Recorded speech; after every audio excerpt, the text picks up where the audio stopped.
Hey guys, today we're going to do a video analysis on the forehand. Excited to bring this video to you. One of my students was nice enough to let us use footage from our lesson, and I think that was really nice of her. And I figure people out there are probably struggling with the same kind of things, and maybe this will be an eye-opener for you on some different things. You're going, oh, I think I may do that. So she does not want her name mentioned, so I appreciate that. That's fine. But we're going right here from the backswing. And so we just want to notice a couple of differences right now. There's a couple of key differences. As you notice, I'm still in this open stance. Now, I have the option. It doesn't mean that I'm necessarily, and I forget if I step into this ball, if I stay open. Doesn't mean just because I start in an open stance that I'm going to hit an open stance. I may still step to this ball, but it gives me the option here being open to then step forward, where we can see right here she's kind of locked up her core. Those legs are pretty much straight together right now. So I would like her to have a little wider base as she gets ready to go into this shot. So that's one point out there that you guys can think about. Whether you're going to hit an open stance or not, you still want to have these legs open here. You got the kinetic chain where the power is working from the ground up. Okay, that's where everything always comes, from the ground up, and then you want to be using a lot of your core for power and rotation into the ball. Now, I want to get you right back inside your lesson, but I also want to let you know that today's video is sponsored by Train and Travel with Pete, and I want to tell you all about it at the end of the video. So let's just clear that out there. Now, the next thing I want you to notice is the angle of our strings. I had her in the semi-western grip, but pretty soon into her backswing, she starts to point her palm up. All right, and what's happening there, because of that, we can see that her strings are slightly at an angle up. And you may think, well, that's not that bad. It's not that much up, but you bring some racket head speed into that ball, that's going to make the ball, launch, unless you make an adjustment, which I believe she might.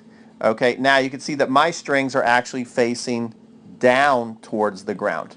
All right, so that's going to give me a better chance that I'm going to be able to keep that ball in and generate some nice topspin. So let's go and drop into the shot here. Let's see what she starts to do. Now right here, this is where we get into some trouble. Look at that wrist. I like to call this hiding the wrist, okay? To where I want you to, when you're getting ready to hit, kind of show your wrist on the inside here out towards the net post. She's kind of hiding it from the net post if you look at it. So this is going to be something that's going to really, first of all, it can cause some injury, and it gets hard to create power in this situation that she's getting herself into. Now, as you see me dropping, you can see I go from here right into laying the wrist back. And I'm really not even changing the angle. I'm just kind of dropping. And, you hear lots of people talk about the wrist lag. So you can see that mine is now going to that net post. So that's a big difference. Strings way facing the ground at this point. All right. We can see that nice leverage over the ball, too. You can see that the ball, if we just clear everything out here, you can see that the ball is way up above my racket right now. So my body is really set to create some nice net clearance at this point. All right, so here comes our student again, coming to hit. Look at that right there. Watch her wrist as she's hitting. It's already kind of turned in.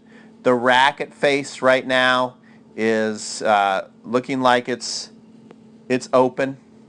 So that ball is looking ready to kind of sail as she hits it.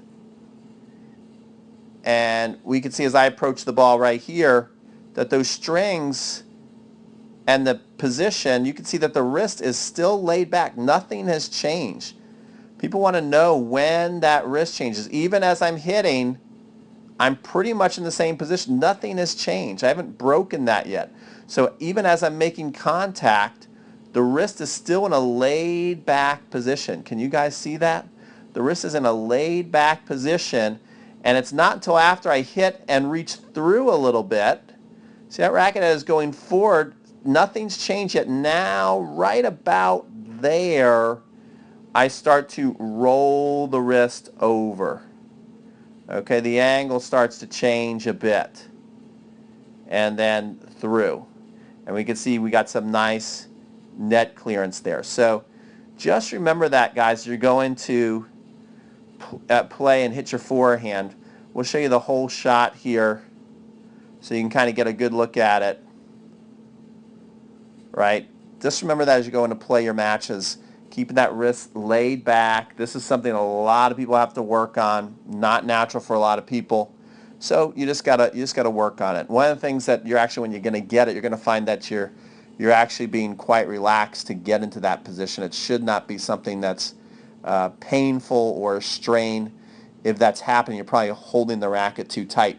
Okay, so you know what? The pros get to live an awesome lifestyle. They get to train and travel all over the world. Well, how would you like to be just like a pro and train and travel all over the world with me? Whether you want to come visit me here in Atlanta, we just have 4 people, we get hyper focused on your technique, or maybe you want to go to what I think the best tournament in the United States is, the Western Southern Open, and do the master class clinic at the legendary Harper's Point Racket Club, where a lot of the top pros actually come and practice when we're there.